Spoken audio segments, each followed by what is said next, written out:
a different approach to the teaching of both history and mathematics where a complementary relationship is created where instruction in one subject cannot exist without the other. Some teachers have historically already been doing this. So this is nothing brand new, right? Have already compartmentalized these two subjects and many other subjects in such a way. But this is a more intentional approach to utilizing this methodology. If done properly, the student will not even know if he or she is in a math course or a history course because of the balanced approach to both disciplines and both types of material. This is holistic decompartmentalization. It's reminiscent of ancient African teaching practices.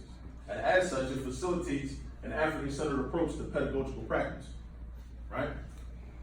So that's kind of what it is. The need, it's my kind of what I referred to earlier in terms of like why I got into creating Black Philly. The need is that it's my opinion that in order for students of African descent to become responsible handlers of power, as John Henry Clark told us that is the reason for education in the first place, the deficiencies possessed in history and mathematics must be addressed primarily. This is not to say that there are not deficiencies in other subject areas, but these two are most prevalent.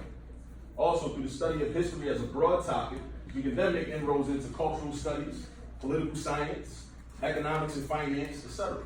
Our youth of African descent desperately need this grounding in these social sciences so that even with mathematical or STEM competencies, they're able to know how to use it most appropriately and to what end.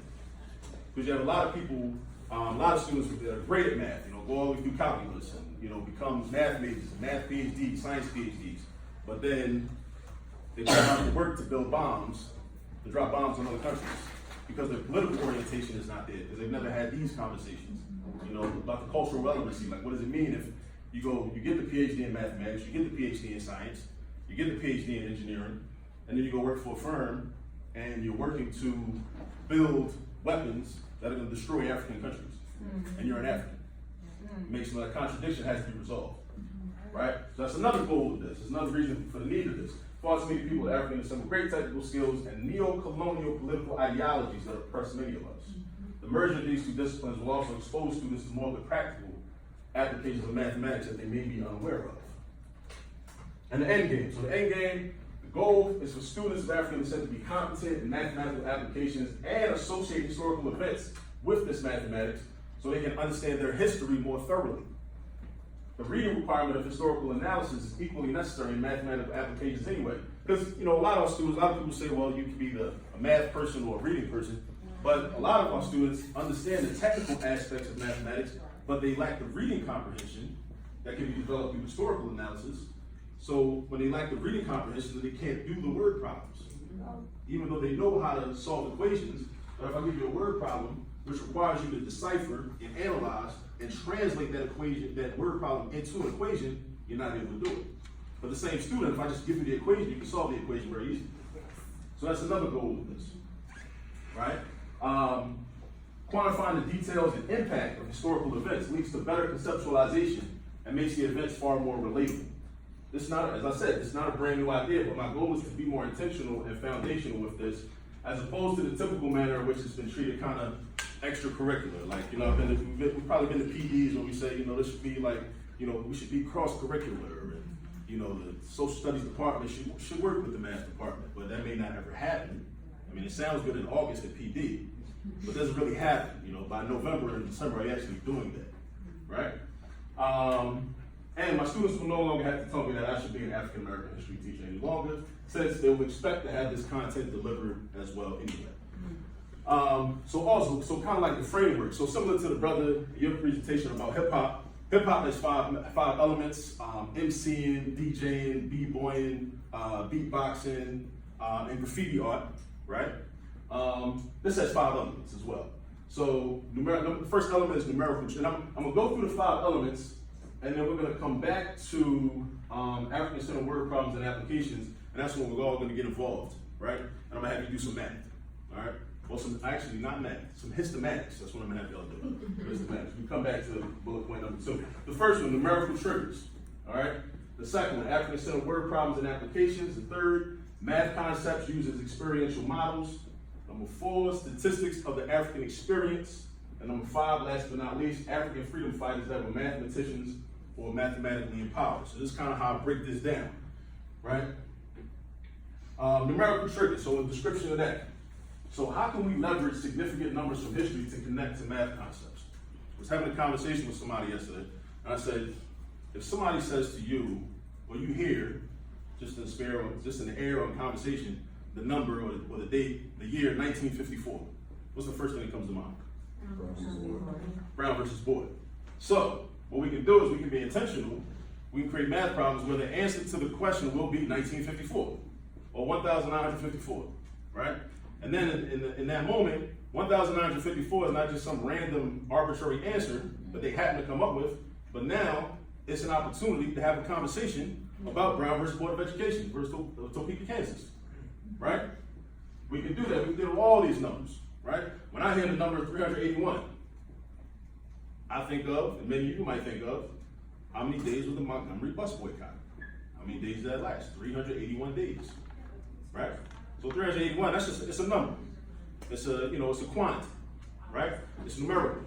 But it also represents something very significant from history, right? And then we get into conversations about Rosa Parks, and even not just Rosa Parks sitting down, but even the work Rosa Parks was doing for the NAACP prior to that, right? Her activist work that she was already involved in, and the legal work that was being done, around that, right?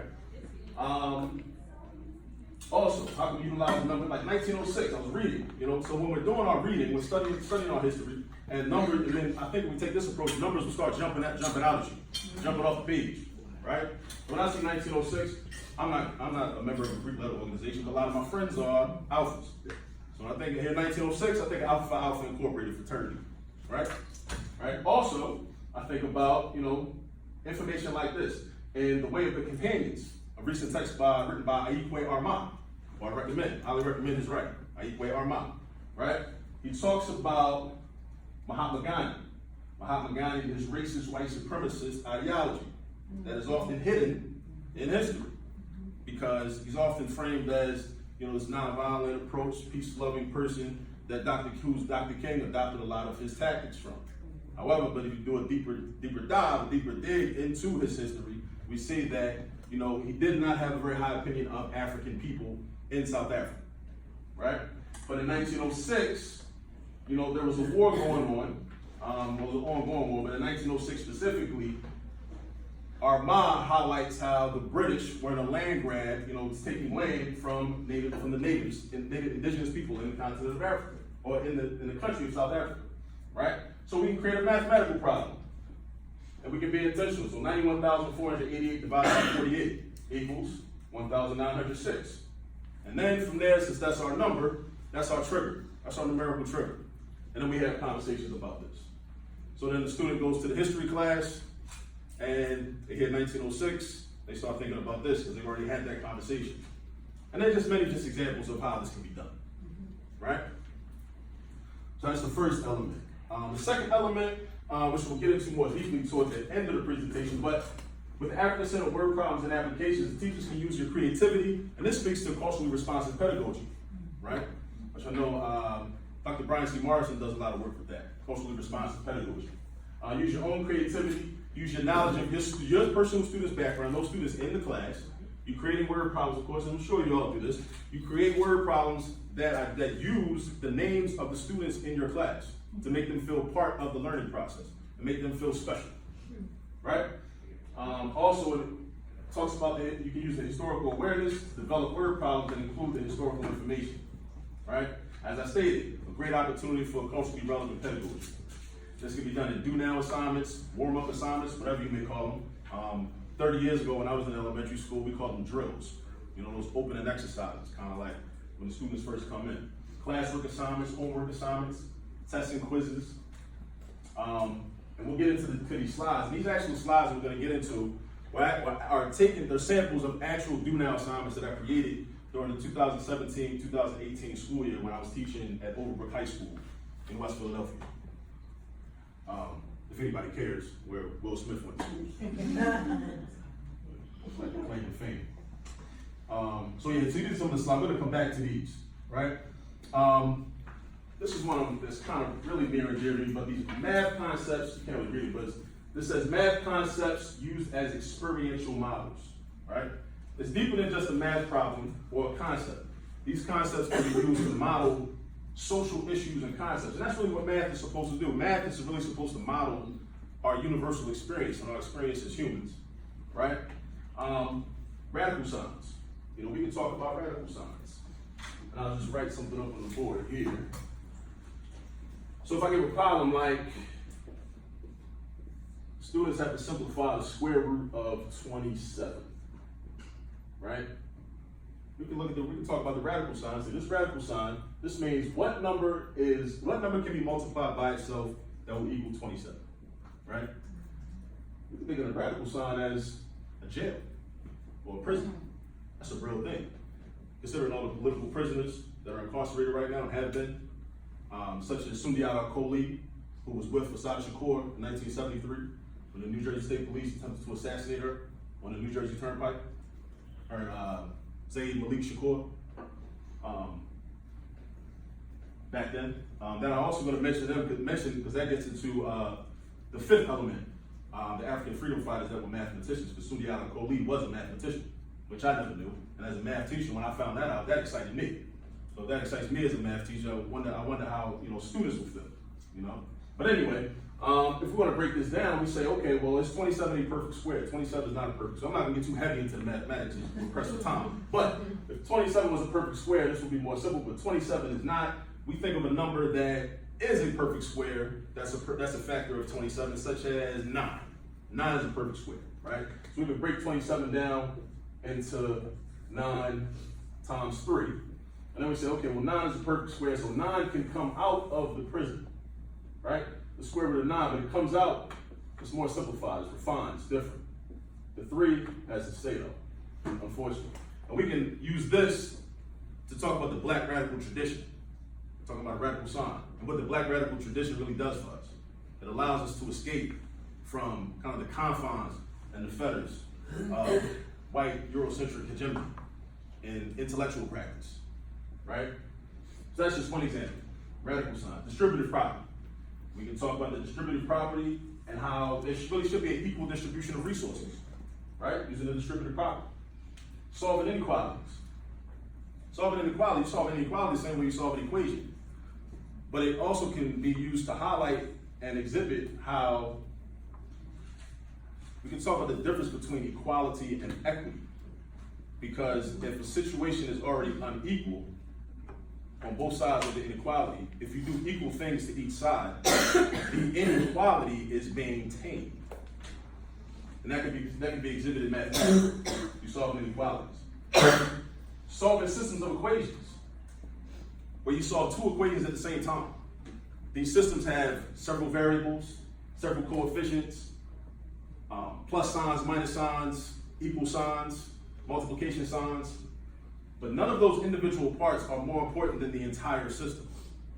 And even if you can change some of those individual parts, the system still remains. So when we're talking about social justice, we're talking about making change, this can lead us into a serious conversation about systemic change versus only temporary adjustments to systems, which in many cases actually serve to strengthen the current oppressive system that we're dealing with.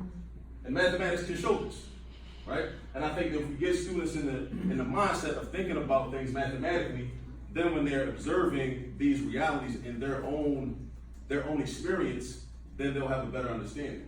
Such as, last but not least, verifying trigonometric identities. Now, I'm not going to do that example because it's kind of long and complex, but verifying trigonometric identities basically is like this. If anybody's ever taken a trigonometry class or a pre-calculus class, you're given something that looks very complex on one side and something very complex on the other side of the equal sign. They look nothing like each other. Your job is to verify that they actually are equal to each other and are the same thing, right?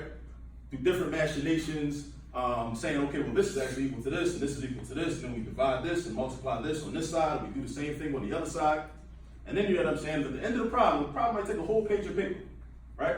8.5 by 11 sheet of paper. At the end of the problem, you see, oh, this started out with all this up here, this started out with all this up here, and at the end, we just had sine of x equals sine of x. And you have verified and proven that they are the same. So it's kind of like when you drive up here and you say, well, this is a beautiful campus, beautiful high school, and then somebody might be thinking to themselves, well, Ferguson is also in Missouri. Ferguson is very poor. And they may have schools that don't have smart boards and, nice desks and chairs. And somebody may say, well, this don't have enough. What's going on in Columbia, Missouri, in this building has nothing to do with Ferguson.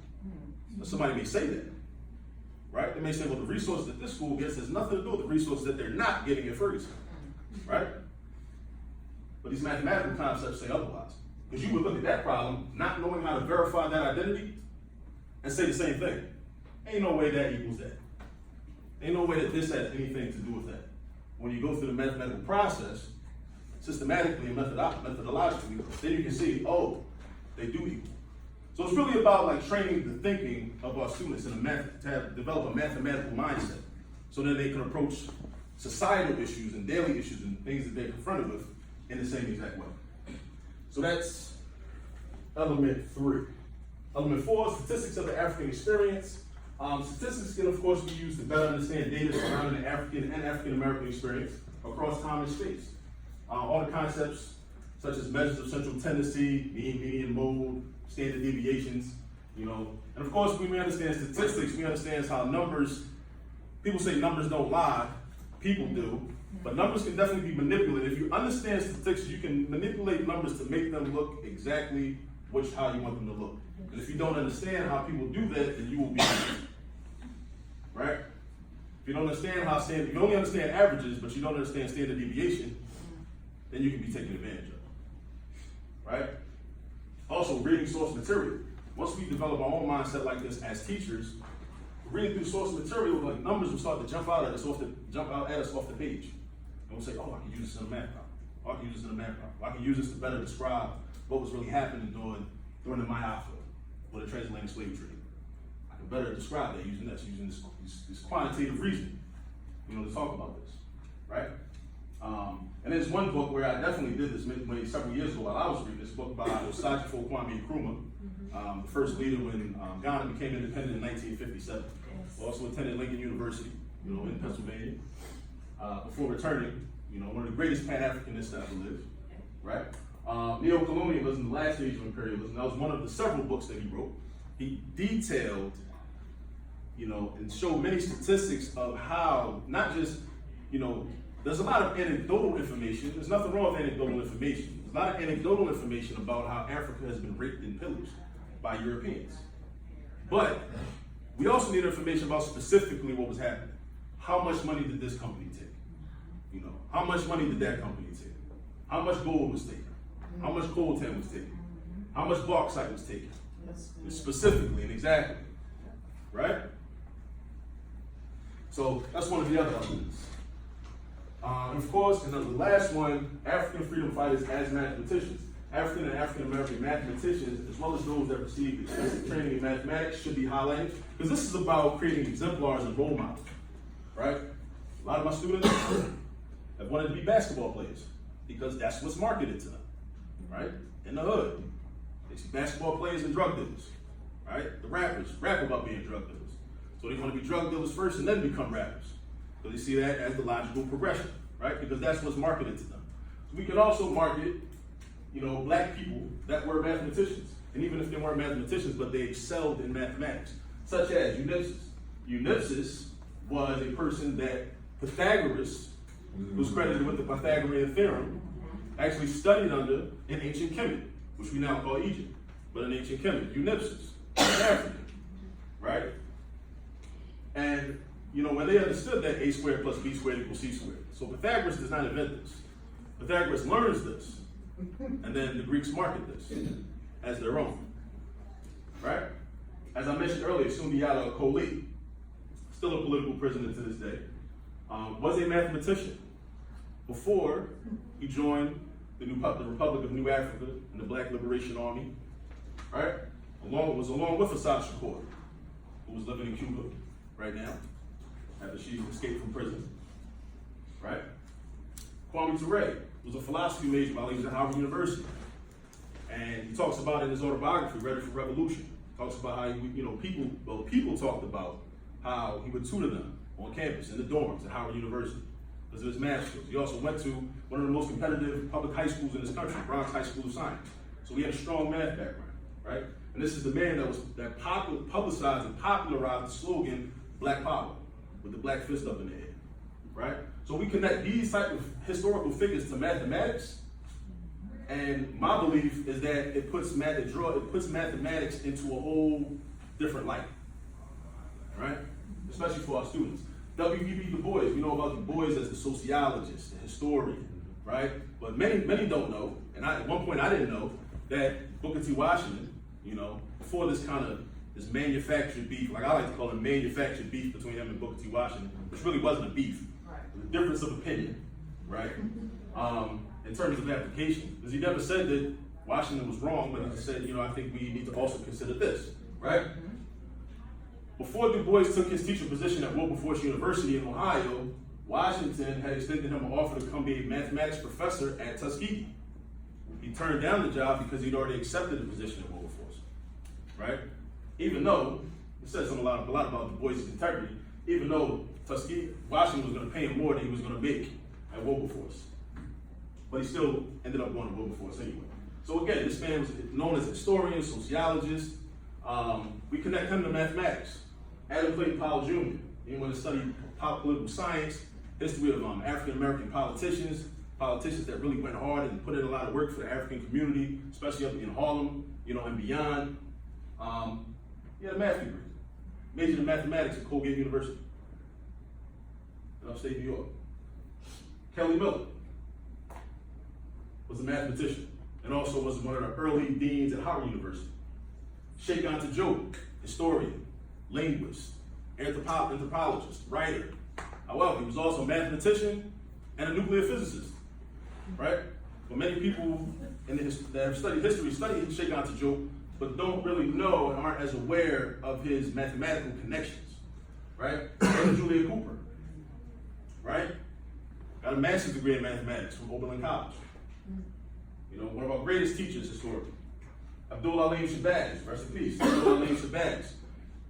This brother was responsible for developing more black PhDs in math in the history of this country than anyone else. Abdul Alim Shabazz. Taught at Lincoln University, taught at Clark Atlanta University, taught at Southern University. Benjamin Banneker, of course. The brother, 305, is that his name? Brother from this morning. Talked about the design of Washington, D.C. That's Benjamin Banneker. Bob Moses, writer of Radical Equations and also a member of SNCC, Student Nonviolent Coordinating Committee. So all these people have connections to mathematics, but they are historical figures. Yes? It's time to move to the next section. Okay. All right. So this is what we could do. The slides. I can email you some slides. Can you at least show us one or two of them real quick? Yeah. The practical application of this? Yes. Let's do this one. It's probably like a quick one. So here we have, this is from December 18, 2017. So this is real. Like this is really used. So my do now assignment. So this is like science, the formula to convert Celsius temperature to Fahrenheit. F equals 1.8 C plus 32, right? So the problem is, the word problem was created yesterday in St. Anne's Bay, Jamaica, where Marcus Garvey was born and raised, right? You see Marcus Garvey is one of my favorite people, right? And it was 25 degrees Celsius. What was the temperature in degrees Fahrenheit, right? Students go through, they do this work, but they can't do this work without being introduced, without having to think about Marcus Garvey, having to think about St. Anne's Bay, Jamaica. So even if, people, if you vacation in Jamaica, now you're thinking about Marcus Garvey. And then over here, we have this example of money from Jamaica with Queen Nanny and the Maroons on it. And now we're also while we're doing this problem, while we're going over this problem, we're going to have a conversation about Queen Nanny and the Maroons and her brother Cujo and their slave rebellion against the British in Jamaica many years ago. And we're doing all this in the midst of a math problem. Right? So this is something that I'm working on. I mean, this has already been done, but again, I'm in the process of still formalizing it, as I said, codifying it, and being much more intentional about it. Give us your contact information. Yes.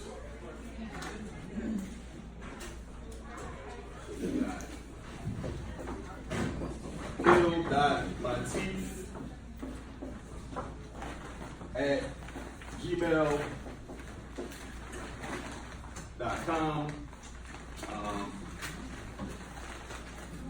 Yeah. 215-301-8448. You have a website? The company website, all this math, all one word, .com.